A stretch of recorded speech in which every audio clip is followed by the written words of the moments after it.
Bismillahirrahmanirrahim. Assalamualaikum warahmatullahi wabarakatuh. Innal hamdalillah nahmaduhu wa nasta'inuhu wa nastaghfiruh wa na'udzu billahi min shururi anfusina wa min sayyiati a'malina. Man yahdihillahu fala mudilla lahu wa man yudlil fala hadiyalah. Wa asyhadu an la ilaha illallah wahdahu la syarika lah. Wa asyhadu anna Muhammadan abduhu wa rasuluh la nabiyya wa la rasula ba'dah. Allahumma salli wa sallim wa barik ala nabiyyina wa habibina Muhammadin wa ala alihi wa sahbihi ajma'in, amma ba'd. Ikhwatal iman rahimani wa rahimakumullah. Alhamdulillah, kita kembali dipertemukan Allah di Masjid Darussalam Ampel Sawahan. Mudah-mudahan perjalanan kita ke tempat ini menggugurkan dosa-dosa kita. Para jamaah, kita lanjutkan kajian sirah sahabiyat. Pada pertemuan lalu kita menjelaskan tentang Ibunda Sofia binti Huyai bin Akhtab, salah satu istri Nabi tercinta. Dan sekarang kita akan membahas istri Nabi yang lain, yaitu Sayyidatuna Ummu Habibah Ramlah binti Abi Sufyan. Ummu Habibah, beliau nama aslinya Ramlah, tapi namanya dilupakan dan beliau terkenal dengan kunyanya Ummu Habibah Ramlah binti Abu Sufyan bin Sakhr bin Harb bin Umayyah bin Abdisyams al-Umayyah. Beliau ini termasuk nasabnya dekat dengan Nabi, karena datuknya Nabi sama datuknya Ummu Ummu Habibah ini Abdu Manaf. Ya, Ramlah binti Abu Sufyan atau Ummu Habibah binti Abu Sufyan bin Sakhr, bin Harb bin Umayyah bin Abdisyams al-Umayyah bin Abdi Manaf. Muhammad bin Abdullah bin Abdul Muttalib bin Hashim bin Abdi Manaf. Berarti nasab beliau bertemu dengan nasab Nabi pada laki-laki yang bernama Abdus Abdu Manaf. Dan beliau ini bibinya Utsman bin Affan. Beliau ini adalah bibinya siapa tadi? Utsman bin Affan. Karena sama-sama dari marga Umayyah. Tukanna Ummu Habibah atau Ummu Habibah wa hiya bi asyar min ismiha. Beliau diberi kunyah dengan Ummu Habibah dan ini lebih terkenal daripada nama aslinya. Nama aslinya ada banyak riwayat, ada yang mengatakan nama aslinya Hindun, ada yang mengatakan Ramlah. Tapi Ramlah ini yang lebih lebih sahih. Jadi beliau nama aslinya Ramlah, kunyahnya Ummu Habibah, putri dari Abu Sufyan, nasabnya ketemu sama Nabi pada seorang laki-laki datuknya Nabi namanya Abdu Manaf. Kemudian ikhwatal iman rahimani wa rahimakumullah, umunya beliau atau mamanya beliau adalah Sofia binti Abil As bin Umayyah. Ulidat qabla al-bi'tsa bi 17 aman. Jadi beliau ini lahir sebelum Nabi diutus menjadi Rasul 17 tahun. 17 tahun sebelum Nabi Muhammad diangkat jadi Rasul. Berarti berapa? Umurnya Nabi berapa? 17 tahun sebelum kenabian. 40 dikurangi 17, berarti 23. Nabi umur 23 tahun, ini Ummu Habibah lahir. Betul ya? Kemudian Ummu Habibah qabla an yatazawwajaha an-nabiy sallallahu alaihi wasallam. Bagaimana keadaan Ummu Habibah sebelum dinikahi Nabi? Tazawwajaha Ubaidullah bin Jahsh. Beliau sebelum nikah sama Nabi sudah menikah dengan laki-laki yang bernama Ubaidullah bin Jahsh. Fa aslama, terus dua-duanya masuk Islam. Ubaidullah bin Jahsh suami masuk Islam, dan Ummu Habibah Ramlah juga masuk Islam. Tsumma hajara ilal Habasyah. Kemudian keduanya berangkat menuju negeri Habasyah untuk hijrah. Padahal Ramlah ini atau Ummu Habibah ini radhiyallahu anha adalah putri dari tokoh Quraisy. Bapaknya adalah siapa? Abu Sufyan. Abu Sufyan adalah pembesar kafir Quraisy dan juga di antara orang yang memusuhi Nabi. Tapi hidayah Allah menembus ke keluarganya Abu Sufyan sehingga putri kesayangannya justru masuk Islam. Maka berangkatlah hijrah bersama suaminya Ubaidullah bin Jahsh. Kemudian kenapa beliau kok dipanggil Ummu Habibah? Karena punya anak namanya Habibah. Wahajarat wa yahamilun biha. Ada dua riwayat, ada yang mengatakan waktu hijrah itu beliau hamil. Kemudian di Habasyah lahirlah putri beliau yang bernama siapa? Habibah. Dalam riwayat yang lain Habibah ini lahirnya di Mekah. Terus waktu bayi diajak ngungsi ke negeri Habasyah. Terlepas dari khilaf itu, yang jelas beliau berdua punya anak namanya Habibah, sehingga Ramlah dijuluki atau dikunyai dengan Ummu Habibah. Nah, kemudian sampai di kota atau di negeri Habasyah, tanassara Ubaidullah bin Jahsh. Ubaidullah bin Jahsh ini murtad, masuk agama Kristen, masuk agamanya orang-orang Habasyah atau suku Ethiopia sana. Wartadda anil Islam, dia murtad ya, dan meninggalkan agama. Dalam riwayat dia ngomong sama suaminya, sama istrinya, ya Ubaidullah bin Jahsh ini murtad, ngomong sama istrinya bahwa dulu aku sebelum masuk agama Islam aku sudah menjadi Nasrani duluan, sudah menjadi Kristen duluan. Maka ketika hijrah ke Habasyah, maka otomatis dia menemukan komunitas Kristen, karena dia balik Kristen lagi. Dalam riwayat seperti itu. Kita baca ya. Qalat Ummu Habibah. Ummu Habibah dapat firasat dari Allah tentang kemurtadan suaminya. Ra'aitu fil manami ka'anna zawji Ubaidullah bin Jahsh bi aswa'i suratin. Aku bermimpi suamiku Ubaidullah bin Jahsh ini ditampakkan wajahnya kepadaku dengan sejelek-jelek rupa, dengan sejelek-jelek wajah. Fafuzi'tu, maka aku ketakutan. Fa asbahtu, maka di pagi hari aku melihat keadaan suamiku. Fa idza bihi qad tanassara, ternyata pagi hari suamiku sudah murtad menjadi agama Nasrani Kristen. Fa akhbartuhu bil manam, maka aku sampaikan kepada suamiku, wahai suamiku, aku bermimpi ditampakkan wajahmu dalam mimpiku dengan sejelek-jelek rupa, sejelek-jelek wajah.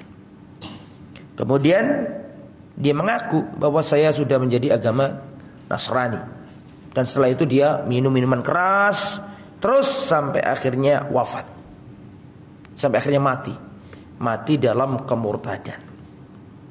Coba gak bisa kita bayangkan Ummu Habibah hidup di negeri asing bersama bocah kecil perempuan, gak ada keluarga, ya, sebatang kara di sana. Mau balik ke Mekah juga gak ada suami, suaminya murtad dan mati juga. Gimana kondisi Ummu Habibah pada waktu itu? Hidup di negeri asing, makanannya beda. Terus siapa yang cari nafkah siapa?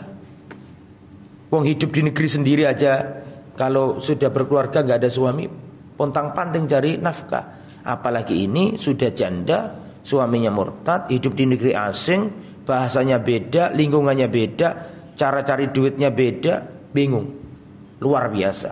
Maka beliau hidup dalam kedukaan di negeri Habasyah karena nggak ada yang menopang. Di saat seperti itu beliau dalam tidurnya bermimpi lagi. Ummu Habibah bermimpi lagi. Dan dalam mimpinya itu ada orang yang memanggilnya, ya Ummul Mukminin, wahai ibunda orang yang beriman. Wahai Ummul Mukminin, kita tahu Ummul Mukminin adalah julukan bagi siapa? Istri Rasulullah. Dalam mimpinya ada yang manggil, ya Ummul Mukminin, wahai ibunda orang-orang yang beriman. Fafusi'tu, maka bangun sambil terkaget-kaget, dan aku baru sadar kalau aku sudah selesai masa iddah. Jadi mimpi itu pas selesai apa? Masa iddah. Maka tiba-tiba setelah itu datanglah utusannya Najasyi. Najasyi sudah masuk Islam itu. Jadi Raja Habasyah, Raja Ethiopia pada waktu itu sudah masuk Islam. Nama aslinya siapa? Ashama. Jadi Najasyi itu kan nama gelar kebangsawanan bangsa Ethiopia. Tapi nama aslinya beliau adalah Ashama. Ashama sudah masuk Islam. Ya, di tangannya Ja'far bin Abi Thalib, dan sudah saya ceritakan dulu itu. Kemudian ikhwatul iman, datanglah utusan Raja Najasyi. Yang diutus ini seorang budak perempuan, budak negeri Habasyah, namanya Abroha. Ternyata Abroha juga nama cewek. Ya, Abroha. Kan ada juga Abroha yang satunya itu kan, yang komandan perang dari negeri apa? Habasyah yang menyerang apa? Ka'bah.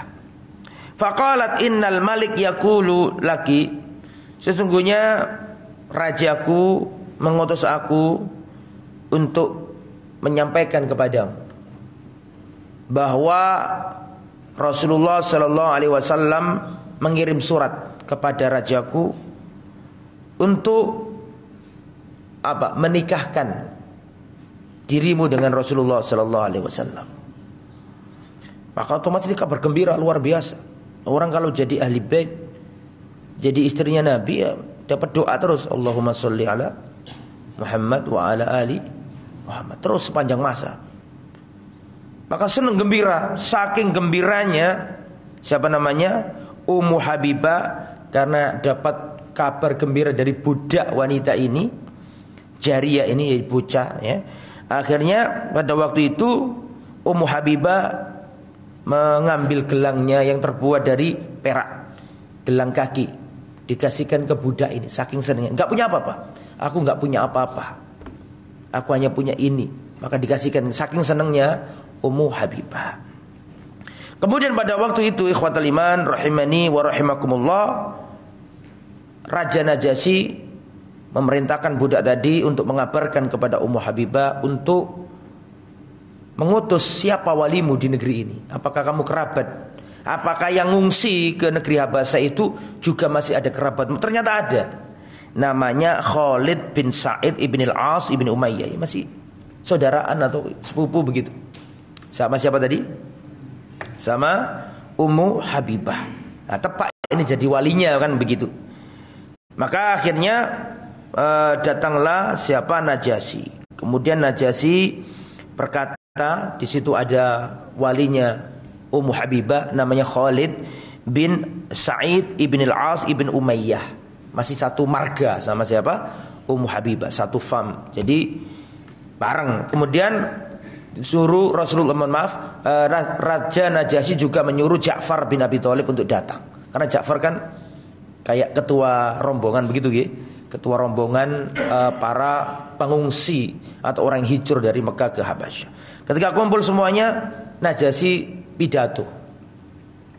Amma ba'du, fa inna Rasulullah kataba ilayya an uzawwijahu Umma Habibah. Pidato Raja Najasyi dan berkata, sesungguhnya Rasulullah Muhammad sallallahu alaihi wasallam yang ada di Mekah berkirim surat kepadaku untuk menikahkannya dengan Ummu Habibah.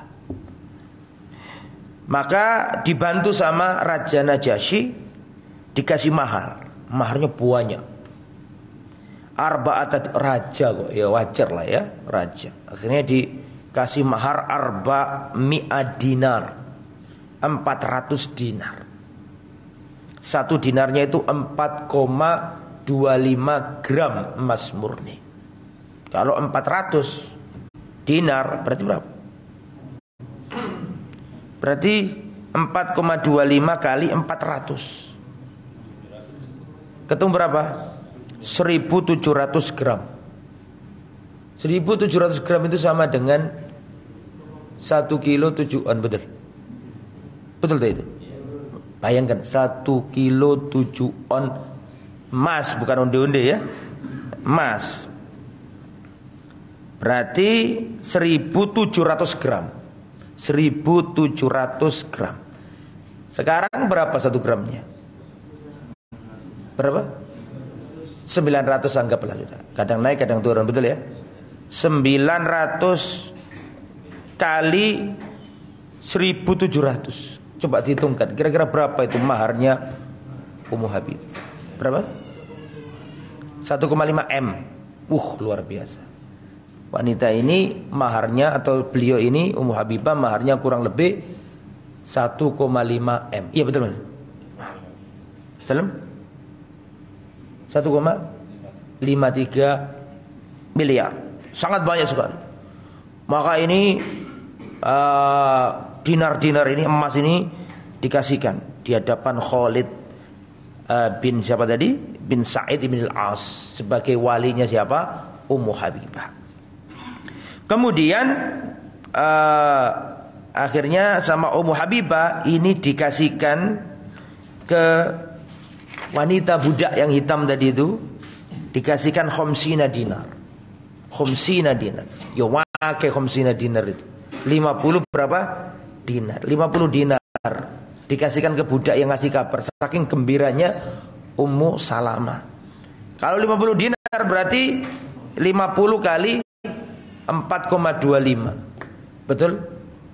Berapa gram itu? Banyak sekali lah. Ya, dikasihkan ke budak tersebut. Faraddat ha alayya, tapi tidak mau. Jujur. Budak ini jujur karena sudah dipesan sama siapa? Raja. Raja sudah ngerti ini mesti kok dikei ya rek situ iki. Makanya sebelumnya sudah dilarang sama Raja Najasyi.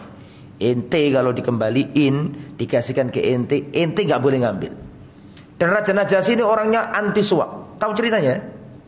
Anti suap.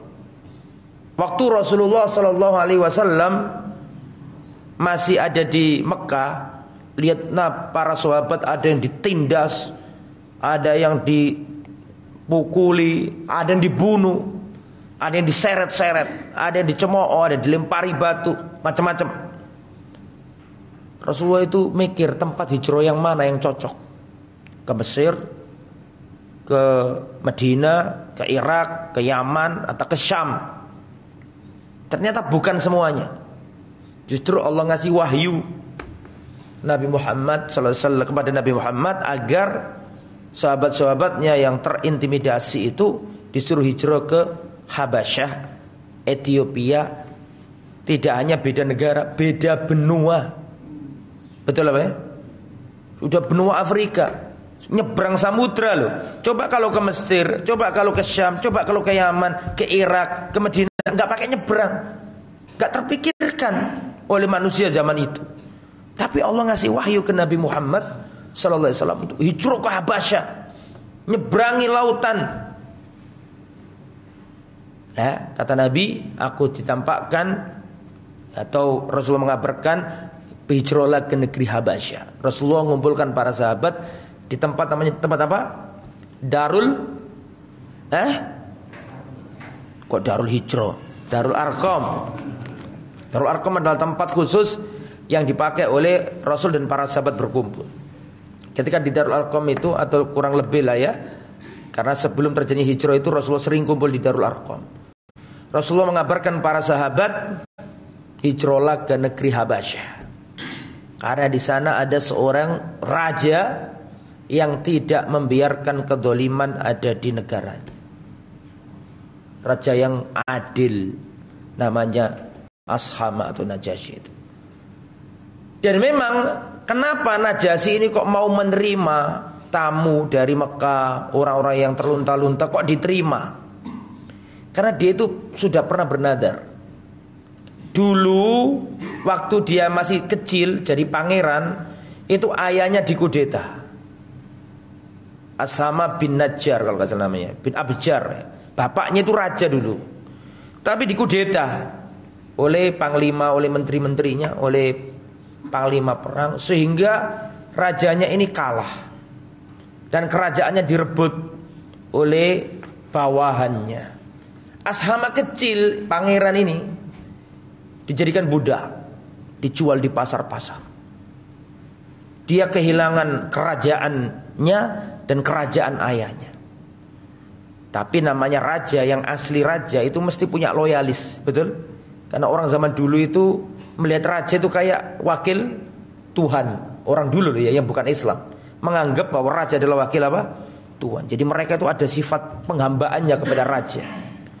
Akhirnya Ashama ini dengan izin Allah Subhanahu wa taala ya, tersingkir dari kerajaannya, ini berhasil menarik simpati dari loyalis ayahnya dulu. Paham ya? Makanya kalau makanya Rasulullah di antara kaisar Romawi yang ditanyakan adalah, apakah orang yang katanya nabi itu di negerimu itu bapaknya dulu seorang raja? Kan gitu kan pertanyaannya Abu Sufyan. Pertanyaannya siapa? Kaisar Romawi kepada siapa? Abu Sufyan. Kenapa? Karena orang itu kalau bapaknya raja, mesti anaknya itu pengen jadi raja, ingin mengembalikan kejayaan kerajaan bapaknya gitu. Makanya Abu Sufyan mengatakan, lah bapaknya sudah wafat duluan. Ini anak yatim ini, Muhammad ini kan gitu. Sallallahu alaihi wasallam. Oke, kembali ke materi. Akhirnya nih Najasyi atau Ashama belum jadi Najasyi, belum jadi raja. Beliau berhasil mengumpulkan kekuatan lamanya dan berhasil merebut lagi kerajaan bapaknya yang hilang. Sehingga pemberontak itu disingkirkan dan kerajaannya kembali kepada dirinya, dikembalikan Allah Subhanahu wa taala. Setelah itu beliau bernadar, ya Allah, sebagaimana Engkau kembalikan kerajaanku kepadaku, maka aku bernadar kepadamu tidak akan saya biarkan kedoliman ada di negaraku. Dan dia menolak riswah. Riswah itu apa? Suap. Makanya Mas antum masih ingat enggak? Dulu pernah saya ceritakan di tempat ini, ketika Amr bin As dan juga temannya datang ke Habasah membawa emas, membawa hadiah-hadiah ya, lupa saya dulu, permata atau apa, atau permadani yang indah-indah, tujuannya ngelobi Raja Najasyi agar tidak mau memberi suaka kepada para pengungsi atau orang yang hijrah itu. Kan masih ingat itu kan? Ditolak semuanya sama Raja Najasyi. Karena Raja Najasyi ini atau Ashama ini sudah nazar, aku tidak akan membiarkan kezaliman ada di negeriku. Lah, makanya ini akhirnya Najasyi disurati Nabi bahwa di sana ada Ummu Habibah. Mau jadi Ummu Habibah ini ya masih misanan sama Nabi. Betul apa enggak? Karena datuknya sama.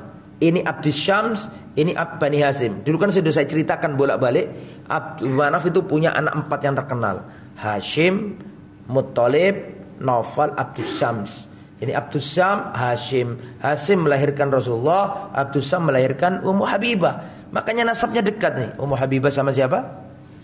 Termasuk istri Nabi yang dekat nasabnya ke Nabi ya Ummu Habibah ini. Dan Ummu Habibah ini adalah bibinya siapa tadi? Utsman bin Affan. Karena Utsman bin Affan juga dari suku Umayyah.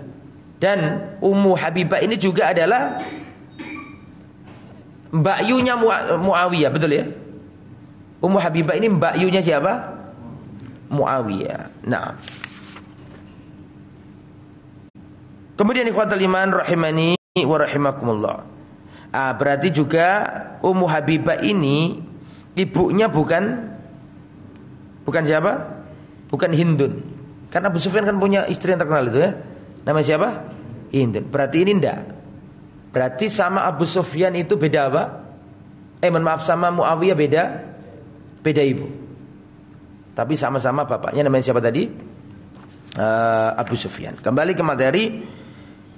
Akhirnya Raja Najasyi ini pesan ke budaknya, kalau sampai dikembalikan 400 dinar ini jangan kau terima.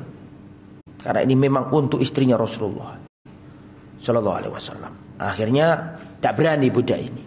Kemudian budak ini mengatakan, mohon maaf, Ummu Habibah berkata kepada budak ini, dulu aku kasih engkau gelang terbuat dari perak karena pada waktu aku nggak punya apa-apa. Suamiku mati, bahkan murtad, sedangkan aku di negeri asing nggak punya apa-apa. Itu adalah barang yang terindah yang aku miliki. Aku kasihkan diri. Yang tadi, yang perak, gelang terbuat dari perak yang dipakai di kaki. Kemudian maka ini sebagai gantinya, dulu aku nggak bisa ngasih apa-apa. Ditolak sama budak ini. Kata budak, aku diwanti-wanti oleh rajaku, aku tidak boleh menerima apapun darimu. Dan memang kita tahu tadi kan saya katakan, Najasyi ini anti suap, anti riswah, orangnya adil, tidak membiarkan kedoliman. Kemudian Abroha, budaknya raja tadi itu, dia berkata, wahai Ummu Habibah, aku nggak ingin apa-apa darimu, tapi aku minta kepadamu sesuatu. Jika engkau nanti kembali ke kota, bertemu dengan Rasulullah ke Mekah atau ke Madinah, bertemu Rasulullah SAW, maka sampaikan kabarku kepadanya bahwa aku masuk Islam. Jadi dia ini ikut rajanya. Najasyi masuk Islam, budak ini ikut masuk Islam. Maka dia minta tolong kepada Ummu Habibah, kalau engkau ketemu Rasulullah nanti, tolong sampaikan salamku kepadanya. Dan nanti Ummu Habibah balik ketemu Rasulullah, jadi istrinya Nabi, ketemu bareng Nabi. Ummu Habibah tidak lupa dengan apa yang dipesankan budak itu. Kemudian diceritakan ke Rasul, dulu ada budak baik yang mengabarkan kepadaku tentang dirimu mau ngelamar aku kasih hadiah, dia tidak mau. Dan di antara pesannya kepadaku adalah bahwa dia sudah masuk Islam bersama sang raja. Kalau sampai aku bertemu denganmu, aku diminta untuk menyampaikan salamnya kepadamu. Dia mengucapkan salam kepadamu. Maka Nabi berkata, waalaikumsalam warahmatullahi wabarakatuh. Orangnya di Habasyah, tapi karena titip salam, dijawab sama Nabi, waalaikumsalam. Semoga keselamatan bagi wanita budak tersebut. Nah, dia akhirnya tersampaikan salamnya. Kemudian ikhwatal iman rahimani wa rahimakumullah, akhirnya ketika Abu Sufyan dengar bahwa putrinya yang bernama Ummu Habibah ini nikah sama Rasulullah, marah bukan main. Wong dia lagi musuhi Rasulullah, ternyata putrinya justru nikah sama Rasulullah. Bencinya setengah mati itu. Sampai berlalu ya zaman, nanti Ummu Habibah ke Madinah, hidup bersama Rasulullah sebagai suami istri Ummu Habibah ini. Kemudian waktu selesai perjanjian Hudaybiyah, dan ceritanya sudah pernah saya sampaikan, antum tahu butir-butir sulhul Hudaybiyah apa? Jadi Rasulullah kan sebenarnya pengen umroh bersama para sahabat, betul? Sampai di tengah jalan dicegat sama kafir Quraisy. Dikira mau nyerang apa? Mekah, membawa senjata. Betul, nggak bawa apa-apa. Akhirnya terjadi suatu yang alot, tarik ulur, gak selesai-selesai. Akhirnya terjadi perjanjian Hudaybiyah. Perjanjian Hudaybiyah itu diantara butir-butirnya satu, akan mengadakan genjatan senjata selama berapa? 10 tahun. Kedua, di tengah-tengah atau di sela-sela perdamaian 10 tahun itu, kalau ada orang Mekah masuk Islam, hijrah ke Madinah, nggak boleh diterima di Madinah, wajib dikembalikan kemana? Ke Mekah. Tapi kalau ada orang Madinah yang balik ke Mekah, maka nggak ada keharusan bagi orang Mekah untuk mengembalikan kemana? Ke Madinah. Zalim enggak ini? Zalim. Kemudian nomor 3, dalam masa itu boleh sekutu ini ngambil sekutu ini sekutu ini, silakan. Yang ikut sekutunya Muhammad silakan, yang ikut sekutunya Abu Sufyan silakan. Terus ternyata baru dapat setahun kalau nggak salah, ini khianat atau beberapa tahun, ya. Artinya nggak sampai 10 tahun khianat. Siapa yang khianat? Quraisy. Karena Quraisy ini membantu sekutunya untuk menghantam kaum yang kaum itu sekutunya Nabi. Akhirnya ini datang ke Madinah minta tolong. Nah, artinya di sini pengkhianatan kafir Quraisy, genjatan yang dibangun 10 tahun baru mulai sudah dihancurkan oleh pengkhianatan kafir Quraisy. Lah ini otomatis ketakutan siapa namanya? Abu Sufyan, karena itu Rasulullah sudah kuat pada waktu itu. Sedangkan kafir Quraisy sudah mulai melemah, bahkan banyak masuk Islam. Ya, di antaranya Khalid bin Walid, Amr bin As, orang-orang hebat-hebat sudah masuk Islam semua. Jadi bingung Mekah ini. Maka ini harus diperbarui perjanjian ini. Kalau nggak diperbarui, pasti akan datang pasukannya Muhammad membawa sallallahu alaihi wasallam membawa pasukan besar menghantam kota Mekah. Dan terbukti nanti kan ada fatwa apa? Makanya Fathu Makkah itu posisinya setelah Sulhul Hudaybiyah karena mereka berkhianat. Lah, sebelum terjadi Fathu Makkah, itu Abu Sufyan sudah mengira ini pasti akan terjadi sesuatu. Makanya Abu Sufyan menyelinap masuk ke kota Madinah. Tujuannya ketemu sama Rasulullah sallallahu alaihi wasallam, minta untuk butir-butir perjanjian Sulhul Hudaybiyah diapakan? Diperbarui. Minta maaf kemarin ada pengkhianatan itu, mau diperbarui lagi. Lihat dia menyelinap cari rumah anaknya. Siapa anaknya tadi namanya? Ummu Habibah. Masuklah ke rumah Ummu Habibah dengan harapan mau jenenge anak, jenenge wong tua. Meskipun siji kafir, siji muslim, ya jenenge anak mbek bapak mesti akan terjadi kasih sayang di antara keduanya. Harapannya, estimasinya tinggi. Ketika masuk, ya namanya bapak disambut. Setelah itu Abu Sufyan ini duduk di tempat tidurnya Rasulullah. Maka sama Abu Habibah dimarahi dan mengatakan, bangunlah dari situ wahai ayah. Itu bukan tempatmu. Ini adalah tempat Rasulullah sallallahu alaihi wasallam. Wahai anakku, bukankah aku ini ayahmu? Iya. Tapi kamu adalah laki-laki musyrik. Kau adalah penyembah berhala. Sedangkan tempat tidur ini adalah tempatnya Rasulullah sallallahu alaihi wasallam. Bagaimana kesetiaannya Ummu Salamah? Ummu Habibah. Bagaimana kesetiaan Ummu Habibah dan wala wal baroknya? Bangkitlah wahai ayah, jangan duduk di tempat itu. Karena itu adalah tempat duduknya Rasulullah SAW. Karena itu tempat tidurnya Rasulullah SAW. Ya, engkau adalah laki-laki najis musyrik. Gak bisa engkau duduk di situ. Terus dilipat sama siapa? Tidak cukup disuruh berdiri, ayah, dilipat sama siapa? Sama Ummu Habibah. Maka sedih Abu Sufyan. Ya, Abu Sufyan mengatakan, wallahi setelah ini engkau mendapatkan di doa anak jelek lah. Tapi gak mandi ya doa wong kafir. Wong kafir sih dolim bisa. Ya. Kemudian keluar karena dia itu minta dapat suaka begitu loh. Minta tolong anaknya tidak mau. Akhirnya minta tolong ke Abu Bakar. Abu Bakar gak mau. Gak bisa Abu Sufyan, gak bisa. Datang ke Umar. Sampai Abu Sufyan lo ngerti orang yang paling hebat setelah itu siapa, setelah tahu. Setelah dari situ datang ke Abu Bakar. Karena dia tahu orang yang paling top di tubuh umat Islam setelah Rasulullah siapa? Abu Bakar gak bisa. Datang ke Umar gak bisa. Atau ke Utsman gak bisa. Ke Ali terakhir. Ali gak bisa. Minta ke Fatimah gak bisa juga. Terus lihat Hasan yang masih kecil. Hasan masih kecil gak bisa untuk ngasih suaka. Sudah tahu. Abu Sufyan sudah tahu gak mungkin bisa tertolong lagi. Pasti terjadi Fathu Makkah. Dan betul. Setelah itu Abu Sufyan pulang. Rasulullah membawa pasukan. Jumlahnya berapa? 10.000 pasukan. Ya.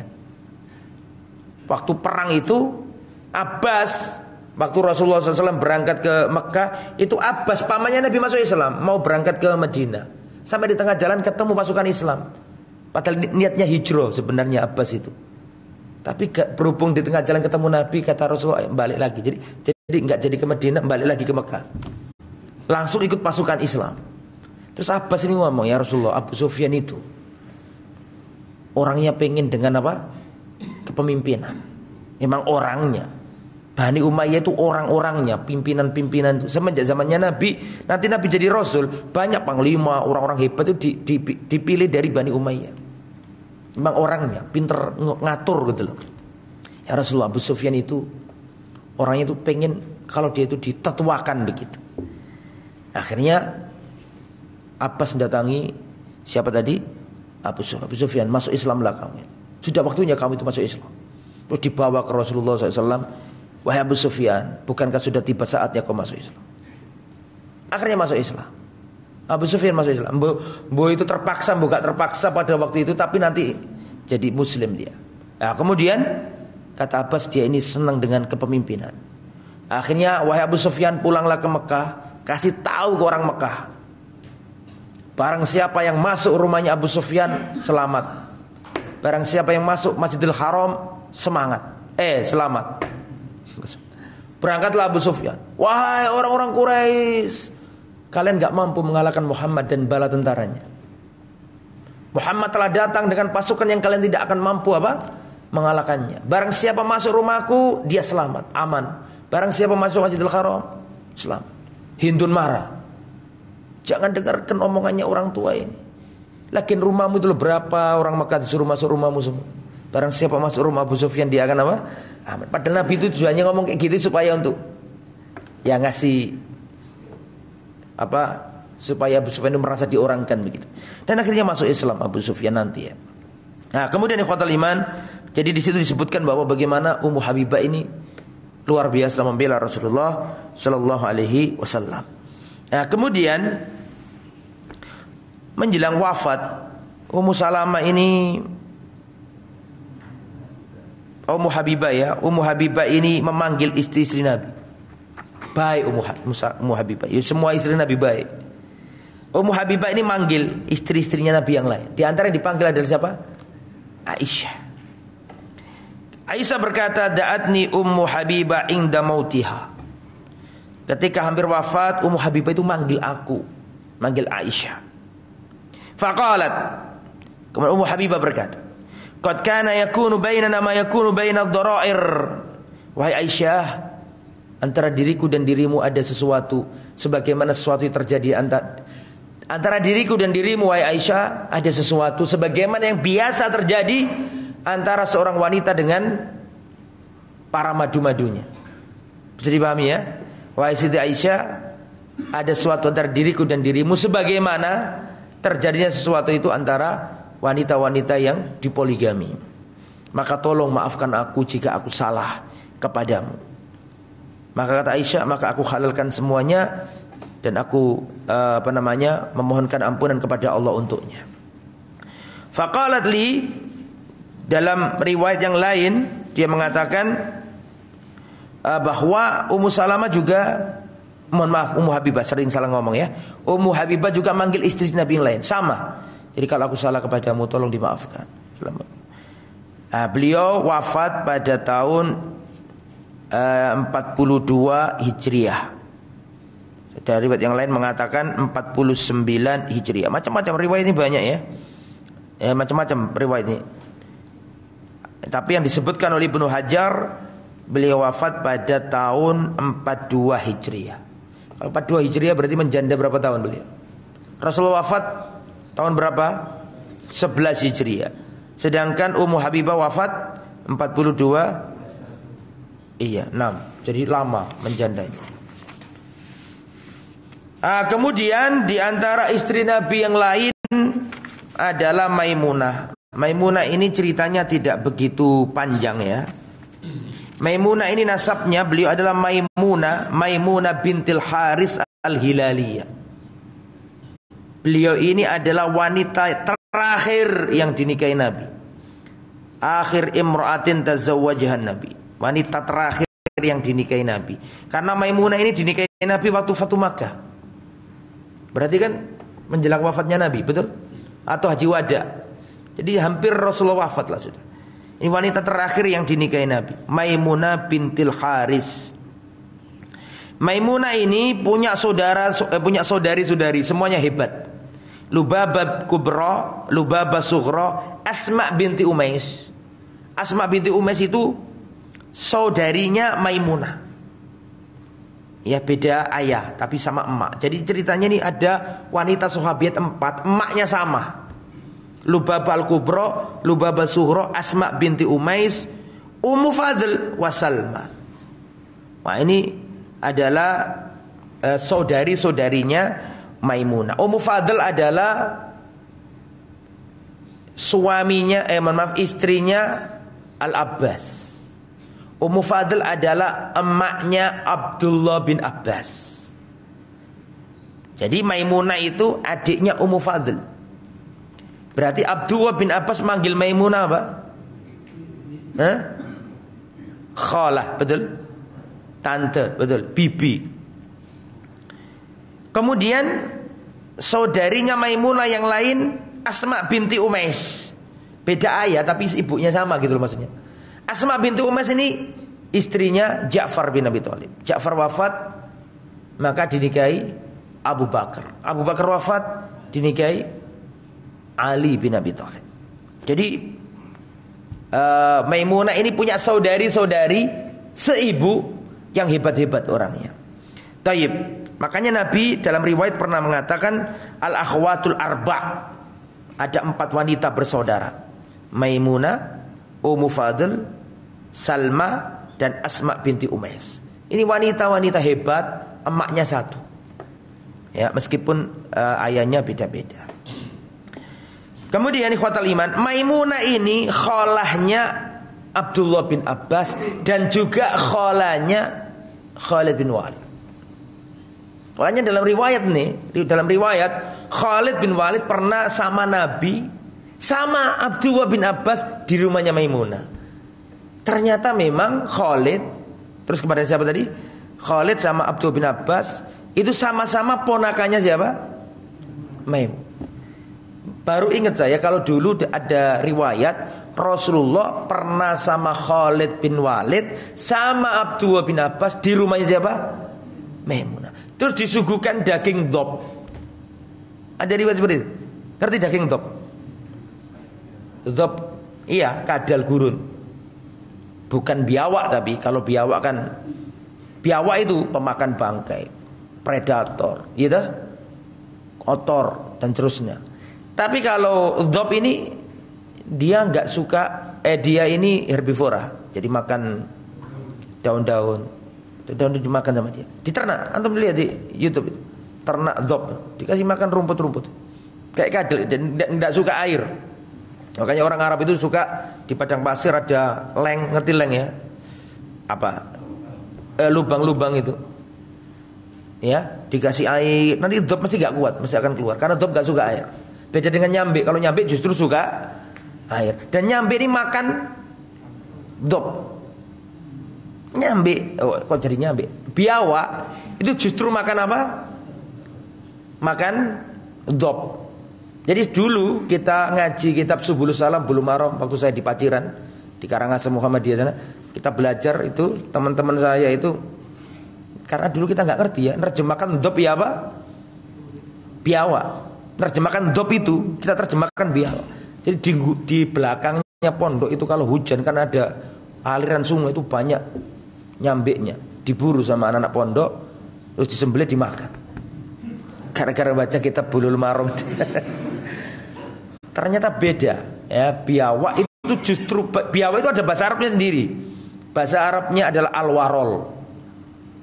Dan justru al-warol ini makan dhab. Ada aja saya coba ketik al-warol ya'kulud dhab. Jadi justru nyambe itu bisa makan apa? Dhab. Dan di padang pasir juga ada, mohon maaf, biawak kayak gitu. Biawak yang kayak di kita ini loh, ada juga di padang pasir. Nah, oke. Waktu itu Rasulullah SAW ada bersama Khalid bin Walid, ada bersama Abdullah bin Abbas, ya di rumah. Terus disuguhkan daging dhab. Maka keluarganya Nabi, tolong sampaikan dulu ke Nabi. Nabi nggak tahu apa yang dimakan itu. Akhirnya dikabarkan ke Nabi bahwa ini daging dhab. Dimakan sama Khalid bin Walid, tapi Nabi tidak mau makan. Terus kenapa enggak tahu makan ya Rasulullah? Kata Rasulullah, ini bukan makanan kaumku. Berarti itu kemungkinan kejadian itu di kota apa? Di Mekah apa di Madinah? Di Madinah dong. Kalau Nabi sendiri kan di orang apa? Orang Mekah. Nah, Nabi enggak suka dengan apa? Dhab, atau enggak mau makan dhab. Tapi Khalid makan dan dibiarkan Nabi tidak diingkari. Berarti itu dalil bahwa dhab itu apa? Halal. Dan dhab bisa menguatkan laki-laki. Dalam kata para ulama, dhab itu bisa menguatkan kaum laki-laki. Kuat itunya, maksud saya, paham kan? Ya. Lah, Maimunah qabla zawajiha minan nahi, sebelum nikah sama Nabi, Maimunah sudah pernah nikah sama Abu Rahm bin Abdil Uzza. Nah, kemudian zawajuha minan Nabi, tazawwajha Rasulullah ba'da zawjiha sana sab'in fil umratil qada fi Dzulqa'dah. Wa arsala Rasulullah Ja'far bin Abi Thalib ilaiha. Jadi Rasulullah mengutus Ja'far bin Abi Thalib untuk datang ke Maimunah. Jadi begini ya, boleh nikah itu diwakilkan, boleh. nikah diwakilkan itu apa? Boleh. Seperti tadi Rasulullah sama siapa? Ummu Habibah. Rasulullah nggak ada di tempat. Betul apa enggak? Yang menjadi walinya tadi kan saudaranya atau misananya Ummu Habibah. Rasulullah nggak ada di tempat. Diwakili oleh siapa tadi? Najasyi. Betul? Atau Ja'far. Ya. Intinya pernikahan itu boleh diwakilkan. Apalagi kalau zaman sekarang nggak usah wakilkan, sudah pakai internet bisa. Boleh. Ya. Jadi boleh diwakilkan. Tadi ngomongnya diatur, bukan kok qabil tu nikahaha. Jadi saya mewakili fulan ya untuk menerima pernikahan ini, begitu. Dan itu pernah dilakukan oleh Rasulullah SAW. Termasuk ini Rasulullah SAW mengutus Ja'far bin Abi Thalib untuk meminang siapa tadi? Maimunah. Fajalat amroha ilal Abbas bin Abdul Muttalib. Kemudian perkaranya Maimunah diserahkan ke Abbas. Karena Abbas ini suami dari Ummu Fadl. Ummu Fadl sendiri itu adalah saudaranya siapa tadi? Maimunah. Akhirnya menikah sama Rasulullah SAW. Ada dua riwayat. Ada yang mengatakan Rasulullah menikahi Maimunah itu sedangkan Maimunah dalam keadaannya ikhram. Ikhram dinikahi Nabi. Tapi ini pendapat yang lemah. Pendapat yang rajih adalah pendapat yang mengatakan bahwa Rasulullah menikahi Maimunah setelah Maimunah selesai ikhram. Artinya dalam kondisi halal. Kan nggak boleh kan orang muhrim atau ikhram kemudian apa? Menikah kan nggak boleh. Maka pendapatnya rajih enggak. Bukan beliau sedang ikhram tapi selesai beliau ikhram dinikahi Rasulullah SAW. Nah ketika Maimunah jadi istrinya Nabi, Abdullah bin Abbas ini sering menginap di rumah kholanya. Ya, makanya Abdullah bin Abbas itu kalau dalam riwayat menginap di rumahnya Nabi, itu ketika Nabi di istri yang bernama siapa? Maimunah, bukan istri Nabi yang lain. Karena Maimunah ini tantenya Abdullah bin Abbas, saudari dari emaknya Ummu Fadl. Maka pernah Rasulullah SAW pernah Abdullah bin Abbas menginap di rumah Rasulullah, yakni di rumah Maimunah. Malam-malam Rasulullah bangun, diikuti sama Abdullah bin Abbas. Rasulullah masuk kamar mandi, itu digenah-genahno sama Abdullah bin Abbas yang masih kecil pada waktu itu. Airnya Nabi ditepakno, apanya Nabi ditepakno, tempat wudunya Nabi ditepakno. Ketika Rasulullah keluar itu melihat semua sudah cemepak, sudah genah semuanya, maka Maimunah berkata ke Nabi, yang melakukan itu semuanya adalah Abdullah bin Abbas. Masih kecil, masih bocah. Lah, gara-gara itulah Rasulullah berkata kepada Abdullah bin Abbas dengan doa yang terkenal. Masih ingat doanya Rasulullah kepada Abdullah bin Abbas? Allahumma faqihhu fiddin wa 'allimhu at-ta'wil. Ya Allah, pahamkan bocah kecil ini urusan agamanya dan ajarilah dia ilmu tafsir ya Allah. Ya, nanti terbukti omongannya atau doanya Rasul terbukti. Ketika zaman berlalu, Abdullah bin Abbas adalah pemegang fatwa nomor 1 di kalangan manusia pada zaman itu. Ketika para sahabat senior sudah wafat, Abdullah bin Abbas adalah menaranya ilmu. Kena doanya siapa? Rasulullah SAW. Setelah itu Rasulullah SAW sholat, diikuti oleh siapa? Abdullah bin Abbas. Di rumah siapa tadi? Maimunah. Abbas ada di sebelah kirinya. Rasulullah sholat, tiba-tiba bocah cilik iki ikut di sebelah kirinya Nabi. Maka sama Nabi, Abdullah bin Abbas diapakan? Diputer, ditaruh di sebelah kanan. Ini juga ada fikih, kalau berdua itu maka imamnya sebelah kiri, makmumnya sebelah kanan. Ya. Itu tentang Maimunah. Dan Maimunah wafat pada tahun 5. Ceritanya sedikit karena memang Maimunah ini cuma sebentar tok nikah sama Nabi. Sangat dekat sekali waktu nikah sama Nabi. Ihda wa khamsin, beliau wafat pada umur 51. Bukan umur, pada tahun 51. Berarti menjanda selama 40 tahun. Ya.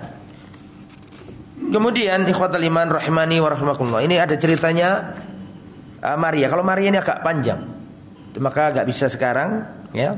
Maka saya cukupkan saja. Kalau ada pertanyaan silakan. Sudah waktunya syuruk? Berapa lagi? Lanjut aja ya. Maria Al-Qibtiyah. Terkenal ya Maria Al-Qibtiyah? Pernah dengar? Maria Al-Qibtiyah ini ya jemaah, bukan yang pendapat yang roji. Beliau ini bukan apa? Bukan istri Rasulullah SAW. Tapi beliau ini adalah budak Rasulullah. Dan nanti ketika punya anak Ibrahim, berubah statusnya dari budak menjadi Ummul Walad, ibunya anak. Ibunya anak Rasulullah. Beliau adalah Maria binti Syam'un. Syam'un itu apa namanya? Nama ahli kitab, nama Israeli. Syam'un itu Simon. Simon Peres, tahu Simon Peres? Itu bahasa sananya Sam'un. Sam'un Peres. Jadi Simon, ayahnya Maria itu namanya Simon. Cuma kalau diarabkan apa tadi? Syam'un Al-Qibtiyah. Ummu Walad. Nah, bukan budak lagi tapi Ummu Walad. Kenapa kok Ummu Walad? Karena Nabi punya anak dari dia. Kalau belum punya anak namanya Ama, budak. Tapi kalau sudah punya anak namanya Ummu Walad. Apa artinya Ummu Walad? Ibu anak-anak. Tapi itu istri gitu loh. Tapi bukan apa? Bukan istri. Nah, karena Rasulullah punya anak dari Maria namanya siapa? Ibrahim. Wahia Misriyatul Asl. Beliau ini dari Mesir. Wulidat fi qarya ismuha Hafan. Abuha Qibtiyah, bapaknya suku Qibti. Suku Qibti ini suku asli Mesir. Sukunya Fir'aun itu suku Qibti namanya.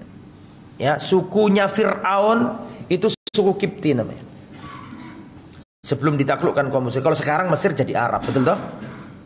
Seperti Maroko, Tunisia, Aljazair, Libya itu dulu nggak Arab. Dulu Amazigh. Dulu Berber, bangsa barbar.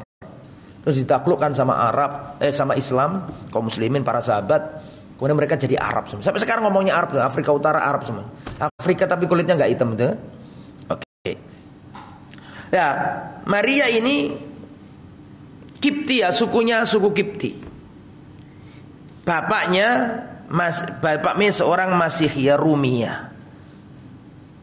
Mohon maaf saya baca lagi. Wa kana abuha Qibtiyah. Oh ya. Bapaknya orang Qibti, orang penduduk Mesir asli. Wa ummuha, ibunya Masihiyah Rumiyah dari Romawi. Ibunya dari Romawi. Jadi ayahnya orang Mesir, ibunya orang apa? Romawi. Wa qad ahdaha al-Muqawqis kabirul Qibti sahib Misra wa Iskandaria. Terus gimana ceritanya Ustaz, kok Maria bisa jadi wanitanya Nabi, itu bagaimana ceritanya? Karena pada waktu itu setelah Sulhul Hudaybiyah, di antara butir Sulhul Hudaybiyah adalah genjatan senjata selama berapa tadi? 10 tahun, meskipun akhirnya nggak sampai 10 tahun, tapi di masa-masa damai itu digunakan Nabi untuk ngirimi surat ke raja-raja. Di antara yang dikirimi surat oleh Nabi adalah Raja Muqawqis, Raja Mesir. Raja Muqawqis Kristen, Qibti Kristen. Dibaca, Muqawqis ini tanggapannya baik. Pada waktu itu yang membawa surat adalah siapa? Hatib ibnu Abi Balta'ah, sahabat Nabi yang pernah membocorkan rahasia waktu.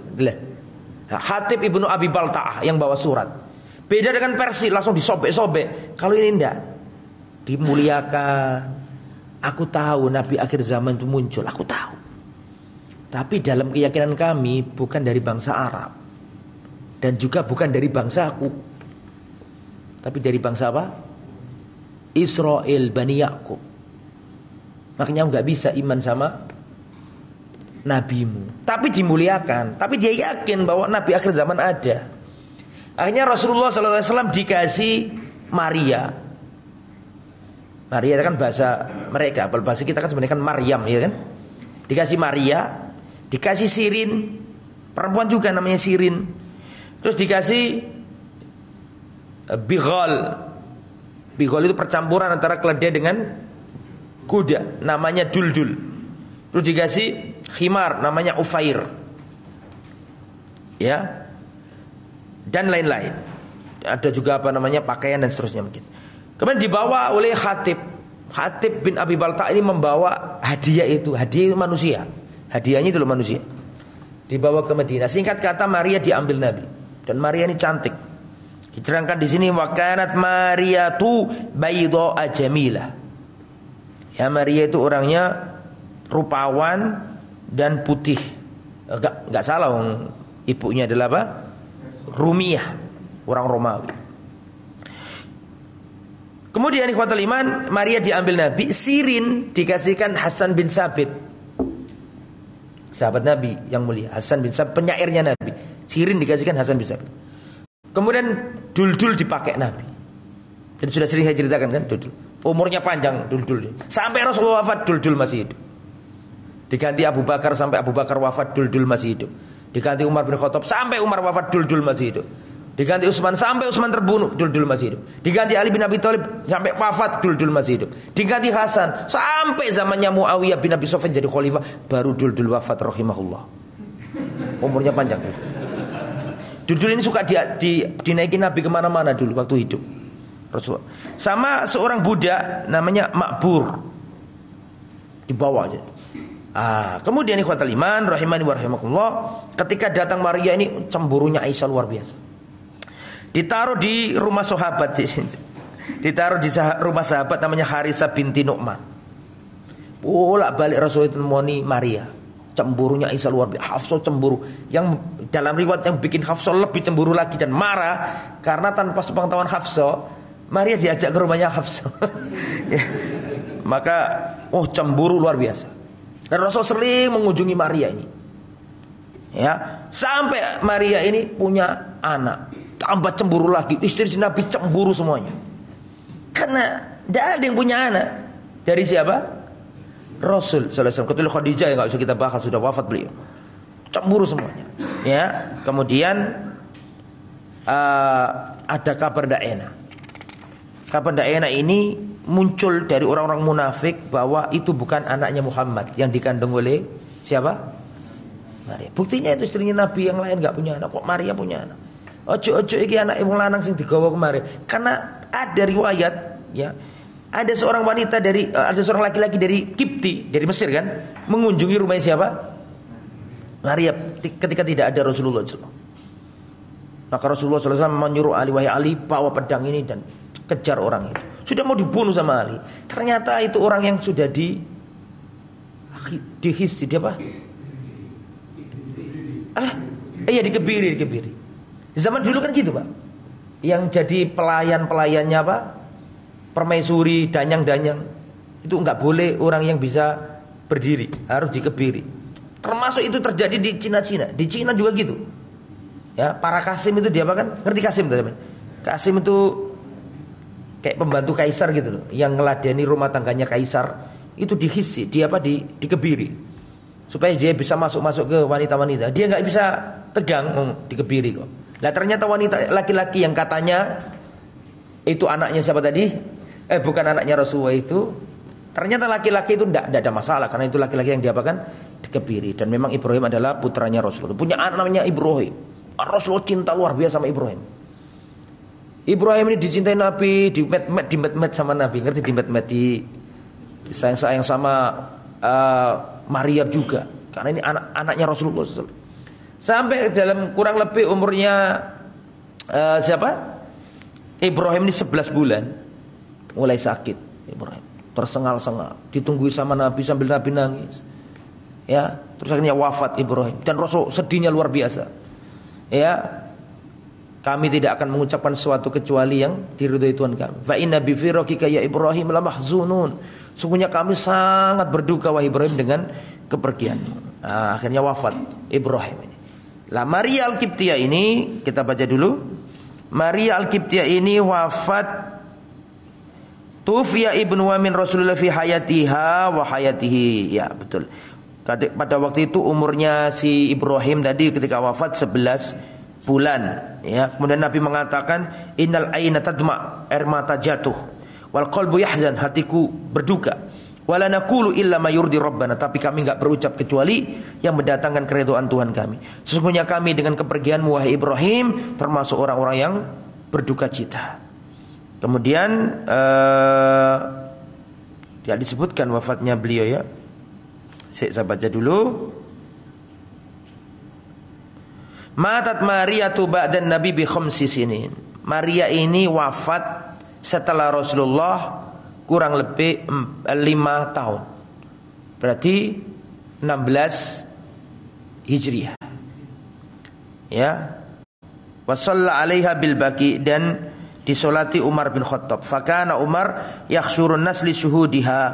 Umar bin Khattab menyuruh manusia untuk berkumpul nyolati jenazahnya Maria Al-Qibtiyah. Maka disolati Umar dan dikuburkan di kuburan apa? Baqi' Madinah. Ya, wa yajibu tanbi ala anna Maria Qibtiyah hiya ummu waladin nabi wa laysat zaujatan lahu, dan perlu diperhatikan bahwa Maria Al-Qibtiyah ini adalah ummu waladin nabi, ibu dari anaknya Nabi, bukan zaujah, bukan apa?